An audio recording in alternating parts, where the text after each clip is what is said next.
Hi guys, అందరు ఎలా ఉన్నారు? నేనైతే చాలా బాగున్నా. సో ఈరోజు వీడియో ఏంటంటే నా స్టైల్లో చికెన్ కర్రీ ఎలా చేస్తాను ఏంటి అనేది ఈ వీడియోలో అయితే ఉంటుంది. సో స్కిప్ చేయకుండా ఎండ్ వరకు అయితే చూడండి. నచ్చితే మీరు కూడా ఇలా ట్రై చేయండి, చాలా బాగుంటుంది. ఓకే, వీడియోలోకి వెళ్ళిపోదాం. ఫస్ట్ అయితే చికెన్ని ఫ్రెష్గా కడిగేసుకోండి. దాని తర్వాత అల్లం వెల్లుల్లి పేస్ట్ అండ్ కారం, మసాలా అండ్ గరం మసాలా, ఉప్పు, కొత్తిమీర, పెరుగు ఇవన్నీ వేసి కలిపేసుకొని మంచిగా కలిపేసి ఫ్రిడ్జ్లో అయితే పెట్టేయండి. ఒక 10 మినిట్స్ పెట్టండి. పెట్టిన తర్వాత ఉండండి, చాలా బాగుంటుంది.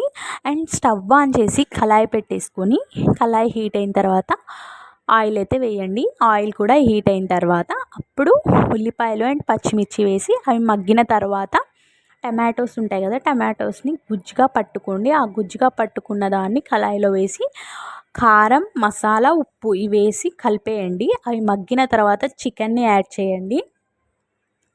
చికెన్ని యాడ్ చేసి మూత పెట్టేయడమే. సో నేనైతే డైలీ వీడియోస్ పెడదామని అనుకుంటున్నాను, బట్ అస్సలు కుదరట్లేదు. సో రేపటి నుంచి అయితే పెట్టడానికే ట్రై చేస్తాను, ఖచ్చితంగా పెడతాను.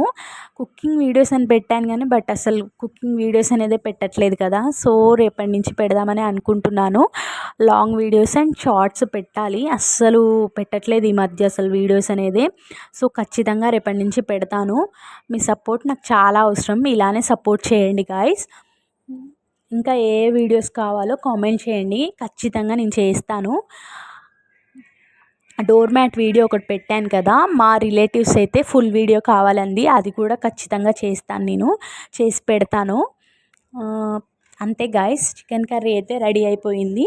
సో మీరు కూడా ఇలా ట్రై చేయండి, చాలా బాగుంటుంది. కొంచెం ఆయిల్ ఎక్కువైంది అంతే.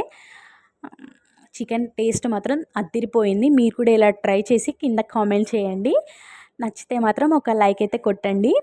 కొత్తగా చూసిన వాళ్ళు మాత్రం please do like, share, comment and subscribe. Bye guys, next వీడియోలో మళ్ళీ కలుద్దాం.